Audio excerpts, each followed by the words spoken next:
हरे कृष्णा, राधे राधे। हम सभी साधक श्री सुदर्शन सिंह जी चक्र द्वारा लिखित पुस्तक शत्रुघ्न कुमार की आत्मकथा का श्रवण कर रहे हैं। आज का प्रसंग है अश्वमेध। महादेवी के त्याग के पश्चात क्या रह गया था अवध में। श्री रघुनाथ वे मर्यादा पुरुषोत्तम, उनका प्रजा वात्सल्य, कर्तव्य निष्ठा, किंतु सुभद्र अंतर के उल्लास को आमूल विसर्जित करके कोई कहाँ तक कर्तव्य का गुरुभार वहन कर सकता है। सम्राट को यज्ञ करना ही चाहिए। करादान एवं प्रजोपहार से जो द्रव्य राशि एकत्र होती रहती है राजकोष में, उसे वितरण का पथ चाहिए। गृहस्थ संचय ही संचय करे, यज्ञ के द्वारा उसमें वितरण की उचित प्रवृत्ति न हो।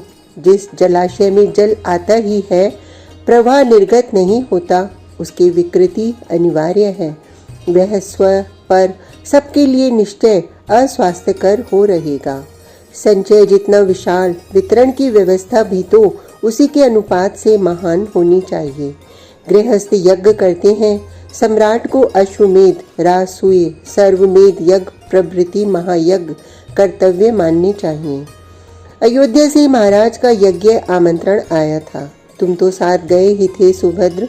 अश्वमेध का वह अकल्प्य संभार तुमने देखा ही था कि यज्ञ मंडप एवं पदार्थों के रखने के पात्र तक स्वर्ण निर्मित थे। रजत तक निषिद्ध धातु के समान प्रवेश न पा सकी। अतिथियों की अपार भीड़, सरयू तट योजनों तक नूतन वासों से नगर बन गया। सबका सत्कार, सबकी उचित व्यवस्था, सबके उपयुक्त संभार प्रत्यक्ष हो गया उस समय कि श्री रघुनाथ को विश्व के जन जन का अपनत्व प्राप्त है। वे सबके अपने, सबके प्रिय पात्र हैं। आगतों में अतिथि प्राप्त करना अशक्य हो गया। सब स्वतः सेवा को प्रस्तुत, सब सेवा स्वीकार करने में संकुचित। जहाँ प्रत्येक अपने को यजमान का स्वजन समझकर यज्ञ सेवा को समुत्सुक हो, अपनी आवश्यकता स्वयं सीमित करके पूर्ण कर ले, असुविधा की गंध भी कहाँ मिल सकती थी। किसी आगत के लिए यह जानना अशक्य हो उठा था कि कौन अभ्यागत जन है और कौन से महाराज के स्वजन। उसकी सेवा में जो व्यक्ति या वस्तु उपस्थित हुई है, वे राजकीय है या किसी पार्श्ववर्ती अभ्यागत का ही औदार्य है वह, और वह स्वयं भी तो 2 क्षण में उसी श्रेणी में सम्मिलित हो जाता था। सम्राट के लिए जो उपहारों की राशि दिशाओं से चली आ रही थी, देवताओं ने भी संकोच नहीं किया भेंट निवेदन करने में, और मर्यादा पुरुषोत्तम जन उन्हें अर्चा अर्पित न करने लगे। इस संकोच से उन्होंने जो मानवाकार स्वीकार कर लिया। हम सबके लिए अभ्यागतों में ही नहीं, अपने सेवक सेविकाओं तक में यह निर्णय करना कठिन हो गया कि उनमें कौन सचमुच मानव है और कौन देव या देवियां आ मिली हैं। उनमें सिंधु, गिरी, सरिताएं, वन, सार सबके ही अधिष्ठाता तो अपने उपहार लेकर एकत्र हो गए थे। हमने जिनके संबंध में सोचा तक नहीं था, जन सामान्य ने जिनकी चर्चा तक नहीं सुनी, वे दुर्गम अरण्यानी जन नायक, मरुस्थलीय प्रजा प्रधान, सुदूर हिम प्रदेशीय मानव अग्रणी और उन सामान्य अतिथियों के अद्भुत उपहार, उन अमित प्रभावशाली पदार्थों की कामना सुर भी करते हैं। अपने अंचल का अति दुर्लभ, अति कांक्षित उपहार लेकर आए वे अभ्यागत। ऐसे अलभ्य उपहारों की राशि और हमारा सामान्य सत्कार स्वीकार करने में वे संकुचित होते थे। वे आते ही स्वजन कोटि में आकर सेवा संलग्न हो जाते। जो त्रिभुवन के अधीश्वर हैं, उनकी सेवा का सौभाग्य कौन छोड़ना चाहेगा देव। सुभद्र का स्वर श्रद्धा भरित था। जिनके श्री चरणों से किरीट नमित करना सुरेंद्र का भी गौरव है, उनके पाद पीठ के स्पर्श से अपने मस्तक को धन्य करने की कामना किसमें नहीं होगी। सुभद्र, सचमुच हमने यज्ञ अवसर पर अनुभव किया कि मर्यादा पुरुषोत्तम ने संसार को एक परिवार बना दिया है। अवध के शासन की इससे महान सफलता क्या होगी कि हमने सुरों असुरों को परस्पर सौहार्द पूर्वक मिलते ही नहीं, परस्पर सेवा समुत्सुक देखा। जन जन का अहम गलित हो गया। प्रत्येक अभ्यागत श्री रघुनाथ का सम्मान्य और उसकी सेवा सम्राट की सेवा बनकर सबकी स्मरणीय हो गई। यज्ञारंभ में ही प्रश्न उठा था, यजमान एकाकी यज्ञ नहीं कर सकता, गृहस्थ सपत्नी की यज्ञ दीक्षा ग्रहण कर सकता है। श्री रघुनाथ ने कुलगुरु को विनम्र सूचित किया, देव आप सर्व समर्थ हैं। राम के वामांग में जानकी के अतिरिक्त और कोई नारी बैठ नहीं सकती और सीता के अयोध्या आने का अवसर आया नहीं। यज्ञ आपकी अनुकंपा से ही संपन्न हो सकता है। प्रजा के आदर्श की रक्षा के लिए मिथ्या भ्रांति किसी को पदच्युत न करे, इस धारणा से राजकीय निष्ठुर कर्तव्य की विवशता से मर्यादा पुरुषोत्तम ने निरपराध निष्पाप भगवती धरानंदिनी को निर्वासित कर दिया। उनके हृदय से वे निर्वासित हो सकती थीं। प्रजा धर्म ने एक अनुमति दी, दूसरा पाणी ग्रहण करके पति धर्म से च्युत होते हुए मर्यादा विधायक कुलगुरु ने सदा ही संकट में हमारे लिए पथ प्रशस्त किया है। उन्होंने विधान दिया, महारानी की स्वर्ण प्रतिमा बामांग में विराजमान होगी और यजमान पत्नी के अश्व परिचर्या आदि कृत्य उस प्रतिमा विग्रह की उपस्थिति में ही स्वयं यजमान द्वारा संपन्न होंगे। सुभद्र अभागी अवध प्रजा ने अपनी जगन माता महारानी का निर्वासन करा के पाया उनकी स्वर्ण की प्रतिमा, और आज भी जब महाराज राजसभा में सिंहासन आसीन होते हैं, वह प्रतिमा ही वामांग में विराजमान होती है।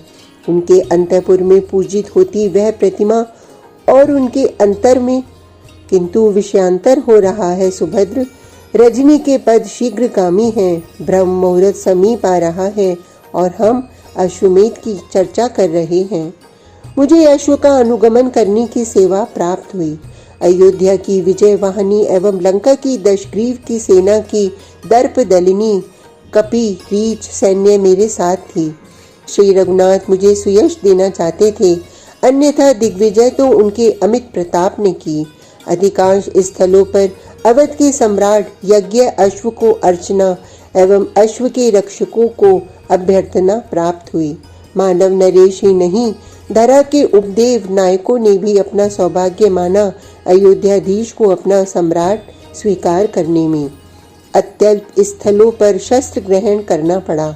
उनमें भी जिनमें दर्प था वे शीघ्र दमित कर दिए गए, किंतु उनका शत्रुघ्न क्या कर लेता जो श्री राघवेंद्र के अंतरंग स्वजन थे। उन मानी महानुभावों की अद्भुत भक्ति, उनका लोकोत्तर भाव। सुभद्र तुम जानते हो कि श्री राघवेंद्र स्वयं प्रेम परवश हैं। वे अपने स्नेहियों से नित्य पराजित ऐसा मानधनी भक्त जब धनुष उठा ले, शत्रुघ्न किस गणना में होता है वहाँ। श्री रघुनाथ को ऐसे सभी अवसरों पर शत्रुघ्न की रक्षा करनी पड़ी और भावुक अंतर का आग्रह उन्होंने कब नहीं रखा है। यक्ष किन्नर वानर संपूर्ण उपदेव राज्यों में हमारा यज्ञ शाम कर्ण भ्रमण कर रहा आया। सबने विनत मस्तक अयोध्याधीश को कर प्रदान किया। मंत्रपूत देवरूप यज्ञ अश्व वह यज्ञ का दिव्यतम प्रतीक, कभी किसी अश्वमेध में कभी किसी के यज्ञ में यज्ञ अश्व पथ भ्रांत हुआ हो, वह किसी धरा राज्य में न गया हो अथवा किसी तपोवन में प्रविष्ट हुआ हो, ऐसा कभी किसी ने सुना नहीं। वह विजित प्रदेश में पुनः तभी प्रवेश करता है जब ऐसा किए बिना किसी अविजित राज्य में प्रवेश का कोई पथ न हो। हम सभी अश्वानुगामी चौंके थे जब हमारे अश्व ने संपूर्ण धरा मंडल का भ्रमण समाप्त करने के पश्चात सीधे अयोध्या लौटने के पथ का परित्याग कर दिया। यह पथ त्याग भी उसने किया हमारे अपने सीमांत के प्राय समीप, और वह महर्षि वाल्मीकि के तपोवन की ओर जा रहा था। यज्ञ अश्व तपोवन की ओर, परंतु हम क्या करते सुभद्र। हम न अश्व को पथ प्रदर्शित कर सकते थे, न किसी ओर जाने से वारित कर सकते थे। हम तो अनुगामी थे।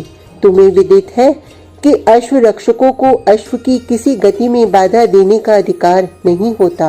वह रुक जाए तो हम रुके रहेंगे, तृण ग्रहण करने लगे तो हम प्रतीक्षा करेंगे।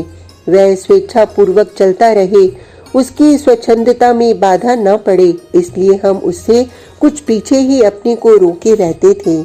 अश्व कभी विश्राम करता स्थिर होकर, कभी मंद मंथर गति से चलता और कभी वायु वेग से दौड़ने लगता। हमें प्रत्येक स्थिति में अनुगमन करना था।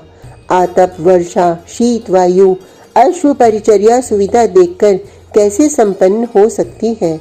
हमारा वह सम्मान्य अग्रणी, वह जब जल में उतरता स्नान के लिए, हम सेवा करके अपना श्रम सार्थक बनाते। जहाँ वह सरिता के समीप पथ प्राप्ति के लिए रुक जाता, हम यथाशीघ्र उसके लिए पथ प्रशस्त करते और इस प्रकार हमारा अश्व संपूर्ण भूमंडल का भ्रमण कर आया। हम पर वह देव रूप अश्व सदा सानुकूल रहा।